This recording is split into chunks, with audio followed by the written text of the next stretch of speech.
यहाँ कोई अपना नहीं होता। दोस्तों, आपने अक्सर ये बात तो कहते हुए सुना होगा कि कोई अपना नहीं होता, सारा मोह माया होता है। दोस्तों, इसी से जुड़ी मैं आप लोगों को एक छोटी सी कहानी सुनाने जा रहा हूँ। अगर आप लोग इस कहानी को पूरे अंत तक सुनते हो तो आप लोगों को पता चल जाएगा कि यहाँ कोई सच में अपना नहीं होता, सब मोह माया होता है और सब अपने ही मतलब के लिए ही मतलब रखते हैं। दोस्तों, इस कहानी को आगे शुरू करने से पहले आप लोगों से एक छोटी सी गुजारिश है कि अगर आप लोग हमारे चैनल पे नए हो तो चैनल को सब्सक्राइब करना, और ये कहानी अगर आप लोगों को पसंद आई तो कमेंट करके जरूर बताना। तो दोस्तों, बहुत समय पहले की बात है। किसी गांव में एक सेठ रहा करता था।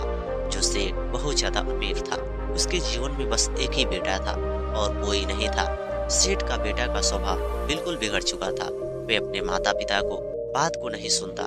माता पिता उसे लाख कोशिश करते कि बेटे, हमारी बात को तुम्हें सुनना चाहिए और हम जो भी बातें तुम्हें बता रहे हैं तुम्हारे लिए बहुत ज्यादा फायदेमंद हो सकता है। लेकिन वो कहाँ सुनता, अपने माता पिता को एक बात को नहीं सुनता और वे अपने दोस्तों के साथ हमेशा घुमा करता। उसके दोस्त उसके साथ इसलिए घूमते थे कि उसके पास तो बहुत सारी संपत्ति थी और वे अपने पिता को संपत्ति को दिन प्रतिदिन बर्बाद किया करता था। फजूल के उसके खर्चे बहुत ज्यादा अधिक थी। एक दिन पिता ने उसे खर्च देना बंद कर दिया। जब पिता ने उसे खर्च देना बंद कर दिया तो वे अपने माँ से ये बात आकर कहता है कि हे माँ, पिता ने तो हमारी खर्च देना बंद कर दिए और मैं अपने खर्च से पीछे नहीं हट सकता। अगर आप लोग मुझे खर्च देना नहीं चाहते हो तो मैं आप लोगों को घर को छोड़ के चला जाऊंगा। दोस्तों, माँ ने उसे खर्च दे दिया। धीरे धीरे अपने माता पिता के साथ वही व्यवहार कर रहा था।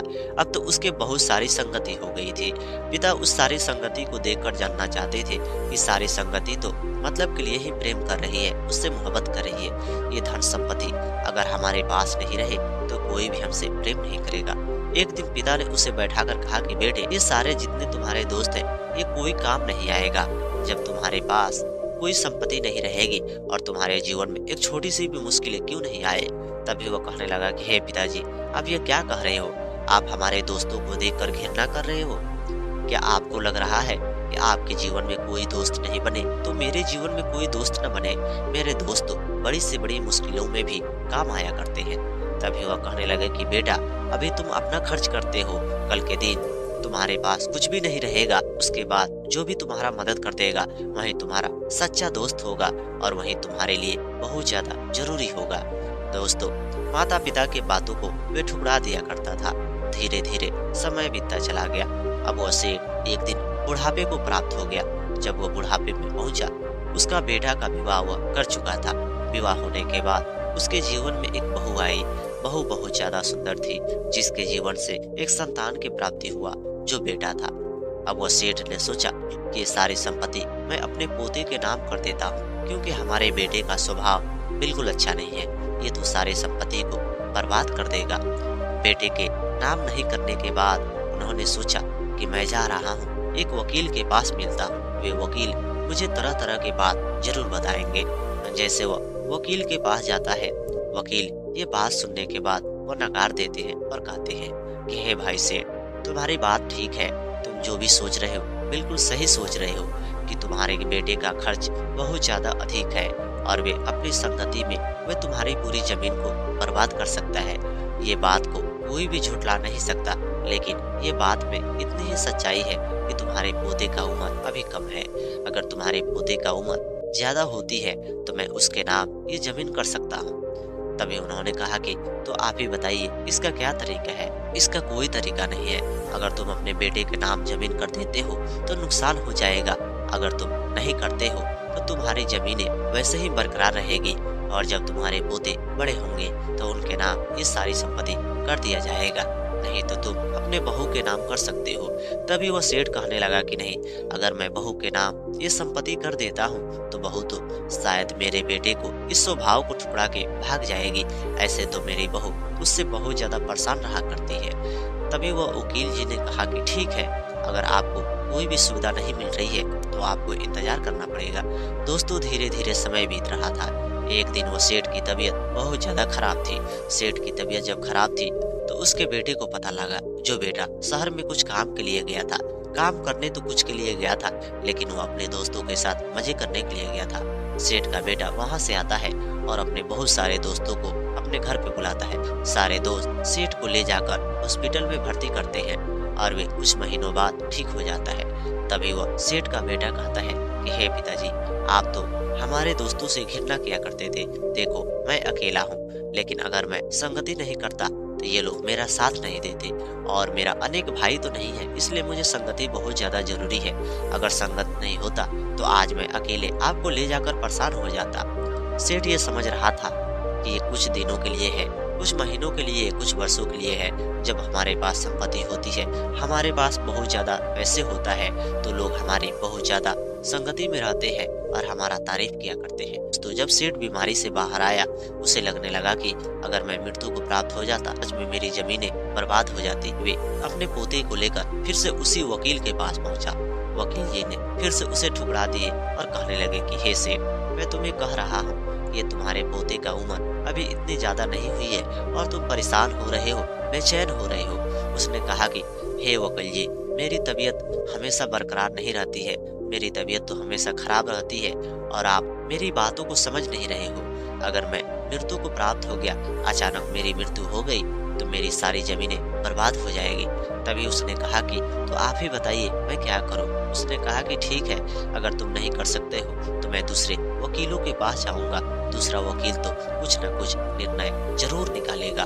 दोस्तों, वे बेचारा दूसरे वकीलों के पास जाता है, लेकिन दूसरे वकीलों ने भी उसकी बातों को ठुकरा दिया और कहा कि हे भाई, ये हमारे पास कोई भी रास्ता नहीं है कि तुम्हारे पोते के नाम ये सारी जमीनें हो सकी। दोस्तों, धीरे धीरे समय बीतता चला गया। उसी बीच सेठानी की मृत्यु हो जाती है। जब वो सेठानी की मृत्यु होती है, वे बेचारा सेठ का लड़का बहुत ज्यादा परेशान था और सेठ की बहू भी परेशान थी। सेठ की बहू इसलिए परेशान थी कि वो उसके बच्चों को बहुत ज्यादा देखभाल भी किया करती थी। दोस्तों, सेठ बहुत ज्यादा परेशान हो गया। वे बहू को तरफ देखता तो उसे लगता कि अगर मैं बहू के नामे ये संपत्ति कर देता हूँ तो बहू तो हमारे बेटे से बहुत ज्यादा परेशान हो चुकी है, और बहू कहीं ये संपत्ति को लेकर भाग जाएगी तो हमारा औलाद बर्बाद हो जाएगा। दोस्तों, अब सेठ के दिमाग में तरह तरह के भावना भी चल रही थी। उसे लग रहा था कि मुझे क्या करना चाहिए। दोस्तों, धीरे धीरे समय बीतता चला गया। एक समय आया कि सेठ भी इस दुनिया को छोड़ के चला गया। जब वो सेठ इस दुनिया को छोड़ के चला गया, उसके जीवन में बहुत ज्यादा दुविधा होने लगी, बहुत ज्यादा परेशानी होती चली गई। दोस्तों, अब वो क्या कर सकता, उसके जीवन में दुविधा और परेशानी तो होती रही थी। धीरे धीरे समय बीत रहा था। सेठ की बहू तो बहुत ज्यादा रो रही थी। उसे लग रहा था कि अब तो मेरा पति मुझे बहुत ज्यादा परेशान करेगा। दोस्तों, अब वो अपने दोस्तों को खान पान करने के लिए वे खेतों को बेचना शुरू कर दिया। तरह तरह के उसके दोस्त रहने लगे और ज्यादा लोग उससे जुड़ने लगे। एक समय आया कि पत्नी उससे मना भी करती, उसके आगे झुक जाती और माफी मांगती, लेकिन वो किसी को बात नहीं सुनता और कहा करता कि नहीं, मेरी मर्जी है, मुझे मन कर रहा है तो मैं बेच रहा हूँ, तेरे पिता की संपत्ति तो नहीं बेच रहा हूँ। दोस्तों, वे कितना भी कहा करती कि हमारे पास 2 बेटे और 1 बेटी हो चुकी है और साथ में आप जमीन संपत्ति को बेच रहे हो तो हम लोग बर्बाद हो जाएंगे, ये बच्चे कहाँ जाएंगे। लेकिन वो बेचारा नशीले पदार्थ के सेवन में आ चुका था और दोस्तों में बहुत ज्यादा खर्च किया करता था। धीरे धीरे समय बीत रहा था। एक दिन वह सरपंच के पास जाती है और कहा करती है, लेकिन वह सरपंच से भी वो बात को नहीं सुनता है। दोस्तों, वे अपने नैहर जाके बैठ जाती है। नैहर के लोग भी उसे ताना मारने लगे, क्योंकि नैहर में उस लड़की के माता पिता भी गुजर चुके थे। माता पिता होते तो उसका कोई कारोबार देख पाता, उसके बारे में सोच पाता, लेकिन माता पिता नहीं थे। भाई भौजाई तना मारने लगे। भाई भौजाई जब तना मार रहे थे, वे बेचारे वहीं पे आ गई। धीरे धीरे समय बीत रहा था। सेठ का बेटा इधर उसे मारता पीटता जब वो रोकने की कोशिश करती, लेकिन वह सेठ का बेटा अपने बच्चों से बहुत ज्यादा प्रेम किया करता था। धीरे धीरे समय बीत रहा था। एक समय आया कि वो जिस घर पे रह रहा था उतनी ही सारी संपत्ति बची थी। अब तो उसे लग रहा था कि मुझे वही बेच देना चाहिए, लेकिन अब धीरे धीरे उसके दोस्त अटूट होने लगे। एक दिन सेठ के बेटे के घर पे खाने के लिए कोई सामग्री नहीं थी। जब वो सेठ के बेटे के घर पे कोई खाने के लिए सामग्री नहीं थी, तभी वह अपने एक दोस्त के पास पहुंचा और कहने लगा कि हे दोस्त, मुझे तो खाने की सामग्री नहीं है, मुझे खाने की सामग्री तो दिलवा दे। तभी वह कहने लगा कि हे मित्र, मैं तुझे खाने का सामग्री तो दिलवा सकता हूँ, दुकान से दिलवा सकता हूँ, लेकिन मेरे घर परिवार वाले मेरे बात को ही नहीं मानते हैं। चल तेरे को मैं दुकान से दिलवा देता हूँ। दुकान से जाने के बाद उसे दिलवा देता है, क्योंकि सेठ के बेटे की जीवन ऐसी हो चुकी थी कि उसे कोई भी कर्ज देना नहीं चाहता था। लोग जानते थे कि अब इसके पास तो कुछ भी नहीं बचा है। दोस्तों, धीरे धीरे उसी तरह समय बीत रहा था। एक दिन सेठ के बेटे बीमार पड़ गया। बीमार पड़ने की वजह से उसने कहा कि अपनी पत्नी से जाओ, हमारे मित्र को बुला लाओ। उसने सारे मित्र के पास गई, लेकिन सारे लोग उसे ठुकरा दिए और उसके लिए तरह तरह के उन्होंने बात भी कह बैठा, जिसकी वजह से पत्नी ने आके वह पूरी बातें बता दी। अब वह बेचारा बहुत ज्यादा परेशान हो रहा था, कोई भी उसका मदद नहीं कर रहा था। पत्नी के गहने भी नहीं वह छोड़ा था, वे सारे को बेच चुका था। उसी गांव में एक किसान रहा करता था। जो किसान ने जब इस बात को देखा, उसे बहुत ज्यादा दुख हुआ और वे सेठ के बेटे के पास आया। उसने तो बहुत ज्यादा उसे डांटा और धमकाया। उसके बाद उसने उसकी पत्नी से कहा कि हे स्त्री, मेरे साथ इस बेचारे को लेकर तुझे हॉस्पिटल में चलना होगा और इलाज कराना होगा। तभी वो कहने लगे कि हमारे पास तो कोई संपत्ति नहीं है। उसने कहा कि तुम्हें यह संपत्ति बेचना चाहिए, और वे बेच देता है। बेचने के बाद उसे हॉस्पिटल में ले जाकर इलाज कराता है। इलाज होने के बाद वो सही हो जाता है। सही होने के बाद वो बेचारा किसान कहता है कि अब तो तुम्हारे पास कुछ भी नहीं बचा है, तुम लोगों को अब तो चले जाना चाहिए। दोस्तों, वे बेचारा अपने बच्चों को लेकर कहाँ जाता उसे समझ में नहीं आ रही थी, और वे गांव से निकल जाता है। जैसे वह गांव से निकलता है, उसी रास्ते एक बौद्ध भिक्षु मिल रहे थे। उन्होंने देखा कि पति पत्नी और 3 बच्चे ये घर से बाहर निकल रहे हैं, आखिर बात क्या है। तभी वो पूछ ही लेते हैं और कहते हैं कि हे बेटे, क्या बात है, तुम लोग अपने घर परिवार को छोड़कर कहाँ जा रहे हो। तभी वह बेचारा रोता हुआ पूरी बात को बताया, और जब वो ये बात को बता ही रहा था, उसी बीच वो किसान आ गए और वे कहने लगा कि इन्होंने ही मेरी संपत्ति को खरीदा है, इनमें कोई कमी नहीं है, इन्होंने तो मेरी इलाज कराया, नहीं तो मैं आज दुनिया को छोड़ के चला जाता। तभी वो बौद्ध भिक्षु से कहते हैं कि हे गुरु, मैंने इन्हें डराने के लिए ऐसा किया और मैंने सारा पैसा अपना लगाकर इसे ठीक किया, लेकिन मैं इसे संपत्ति से बेदखल नहीं कर सकता हूँ। मैंने इसे भय सताने के लिए ऐसा किया ताकि ये डर के मारे कोई ऐसी हरकत ना करे। और कहने लगा कि हे भाई, तुझे अपने घर में चलना होगा। और वे बौद्ध भिक्षु ये सब देखकर बहुत ज्यादा खुश हुए और कहने लगे कि हे किसान, जाओ, मैं तुम्हें दुआ देता हूँ कि तुम अपने जिंदगी में हमेशा कामयाब रहोगे, तुम्हारे जीवन में कोई भी दुविधा नहीं आएगी। बौद्ध भिक्षु को दुआ सुनकर उसे बहुत अच्छा लग रहा था और वे बेचारा अपने घर में जाकर प्रवेश हुआ। उस दिन उसे समझ में आ चुकी थी कि सच में मेरे पिता कहा करते थे कि यहाँ कोई अपना नहीं होता है, सब मोह माया है। सारे लोग धन संपत्ति के लिए ही तुमसे बहुत ज्यादा प्रेम किया करता है। असल तो वही होता है जो तुम्हारे माता पिता होते हैं और तुम्हारे बच्चे होते हैं, तुम्हारी पत्नी होते हैं, वही तुम्हारी फिक्र करते हैं। नहीं तो कोई भी तुम्हारा फिक्र नहीं कर पाता है। कोई तुम्हारा फिक्र क्यों करेगा, उसे तो तुम्हारी धन संपत्ति से ही मतलब रहेगी। अब उसे लगने लगा कि अब मुझे कुछ न कुछ करना चाहिए। वह सोचने लगा कि मुझे गुरु के पास मिलना चाहिए, लेकिन वो किसान के पास मिलने गया और किसान उस समय तो गुरु के पास जो बौद्ध भिक्षु थे वहाँ गया था। वे लड़का भी वहाँ पे जा पहुँचा और कहने लगा कि हे गुरु, मुझे किसान से मिलना है, इसलिए मैंने यहाँ पे आया। गुरु ने कहा कि ठीक है, यहाँ पे किसान है, इनसे मिल सकते हो। किसान से कहने लगा कि हे किसान भाई, मेरे जीवन में तो सारी संपत्ति जा चुकी है, मेरा घर परिवार बर्बाद होने वाला था, तुमने बचा लिया, लेकिन अब तुम्हें मुझे काम दे देना चाहिए। अगर तुम काम देते हो तो मैं कोई काम करूंगा और मैं अपने जीवन में ऐसी कोई भी हरकत नहीं करूंगा जिससे किसी को नुकसान पहुंचे और मेरे ही घर परिवार को नुकसान पहुंचे। दोस्तों, गुरु ने कहा कि हे भाई किसान, इसे काम दे दो। और वे बेचारा गुरु से वो आशीर्वाद लेते हुए घर पे आते हैं और किसान के यहाँ वो काम करना शुरू कर देता है।